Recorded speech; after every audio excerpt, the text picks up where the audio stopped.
ધોરણ 7 સામયિક મૂલ્યાંકન કસોટી અંગ્રેજી જુલાઈ 2021 એમાં પ્રશ્ન 1 છે. નીચે આપેલા ફકરા વાંચી તેના આધારે પ્રશ્નોના જવાબ આપો. પહેલો પ્રશ્ન છે why was there a lot of noise, જેનો જવાબ છે there was a lot of noise because there was a marriage ceremony. બીજો પ્રશ્ન છે વેન ડીડ સુનિલ વેકઅપ, જવાબ છે સુનિલ વેકઅપ એટ 8:30. પ્રશ્ન 3 why did Sunil get up quickly, Sunil get up quickly because he hope to reach on time. પ્રશ્ન 4 Sunil took a bath in the morning, find the similar word from the paragraph. એટલે કે સમાનાર્થી શબ્દ શોધવાનો છે બાથનો, જેનો સાચો જવાબ થશે શાવર. એટલે જવાબ આપણે લખીશું Sunil took a shower in the morning. પ્રશ્ન 5 did Sunil reach on time, જેનો જવાબ છે no, Sunil couldn't reach on time. પ્રશ્ન 2 નીચે આપેલા વાક્યોમાંથી ખોટો શબ્દ છેકી નાખો. પહેલું yesterday the day is or was good, તો ઇઝ ચેકી નાખવાનું છે. બીજું sorry I don't has or have pencil colour, જેમાં હેઝ ચેકી નાખવાનું છે. ત્રીજું what or who is your name, જેમાં વુ ચેકી નાખવાનું છે એટલે વોટ ઇઝ યોર નેમ આવશે. ચોથું I can write or writing on the board, જેમાં રાઇટિંગ ચેકી નાખવાનું છે. પાંચમું I am or will cook dal bati tomorrow, જેમાં એમ ચેકી નાખવાનું છે એટલે જવાબ આવશે I will cook dal bati tomorrow. પ્રશ્ન 3 નીચે આપેલા ઘટનાના વિધાનોને યોગ્ય ક્રમમાં ગોઠવીને લખો. જેમાં 2 નંબરનું વાક્ય પહેલા ક્રમમાં લખાશે Birju a young man lived in Surajpur. ત્યારબાદ 2 નંબર પર ચોથા નંબરનું વાક્ય લખીશું once the village sarpanch received a note from dacoits. ત્યારબાદ 3 નંબરમાં પ્રથમ વાક્ય આવશે Birju had a plan to teach them a lesson. ત્યારબાદ 4 નંબર પર 5મા નંબરનું વાક્ય આવશે Birju and his friend caught the dacoits and tied them to the trees. અને 5મા નંબર પર 3જા નંબરનું વાક્ય આવશે the police arrested the dacoits. પ્રશ્ન 4 કૌંસમાં આપેલા શબ્દોનો ઉપયોગ કરી પ્રશ્નો બનાવો. પહેલું વાક્ય છે Raj and Riya ate so many mangoes from the farm yesterday. હુથી પ્રશ્ન બનાવવાનો છે, તો પ્રશ્ન બનશે who ate so many mangoes from the farm yesterday. પ્રશ્નાર્થ ચિહ્ન. પ્રશ્ન 2 વોટથી બનાવવાનો છે, તો તેનો જવાબ આવશે what did Raj and Riya eat from the farm yesterday. પ્રશ્નાર્થ ચિહ્ન. પ્રશ્ન 3 વેનથી બનાવવાનો છે, તો પ્રશ્ન બનશે when did Raj and Riya eat so many mangoes yesterday. ચોથો પ્રશ્ન હાઉ મેનીથી બનાવવાનો છે, એટલે પ્રશ્ન બનશે how many mangoes did Raj and Riya eat from the farm yesterday. 5મો પ્રશ્ન વેરથી બનાવવાનો છે, એટલે પ્રશ્ન બનશે where did Raj and Riya eat so many mangoes yesterday. પ્રશ્ન 5 એ વિભાગમાં આપેલ શબ્દોના વિરોધાર્થી શબ્દો બી વિભાગમાંથી શોધીને લખો. એમાં પહેલું છે ડે, જેનો વિરોધાર્થી શબ્દ થાય નાઇટ.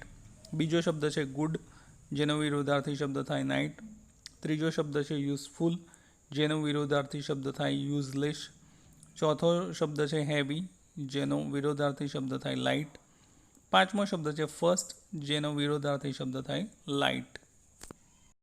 પ્રશ્ન 6 નીચે આપેલા વાક્યોને યોગ્ય વિભાગમાં લખો. ટુડે એન્ડ યસ્ટરડે, એટલે કે વર્તમાનકાળ અને ભૂતકાળના વાક્યોને અલગ તારવવાના છે. ટુડેમાં આપણે વાક્ય લખીશું, પહેલું વાક્ય લખીશું રીના ઇઝ પ્લેઇંગ. બીજું વાક્ય એમાં લખીશું કે she is dancing in the birthday party. ત્રીજું વાક્ય લખીશું our class teacher is singing. આગળ વાક્ય લખીશું વી ઓલ આર હેપી. ત્યારબાદ વી આર સેલિબ્રેટિંગ ઈદ. આ બધા વાક્યો ટુડેમાં લખીશું. યસ્ટરડેમાં આપણે લખીશું it was raining heavily, the train stopped at night, where were you, my brother decorated our house, Sagar gave me an apple, we received Diwali cards, I enjoyed fire crackers. પ્રશ્ન 7. યોગ્ય વાક્ય મૂકી સંવાદ પૂર્ણ કરો. Nisha says, mummy, where are you, please come here. Mummy says, yes Nisha, tell me what happen. Nisha says, I forget to write my diary last week. Can you help me? Mummy says, of course. Nisha says, where were we on the last Sunday? Mummy says, we are at the farm. તો આ પ્રમાણે પહેલી ખાલી જગ્યામાં વેર are you આવશે, બીજીમાં ટેલ me what happen, ત્રીજી ખાલી જગ્યામાં કેન યુ હેલ્પ મી, ચોથી ખાલી જગ્યામાં ઓફ કોર્સ, અને છેલ્લે we are at the farm એવું આવશે.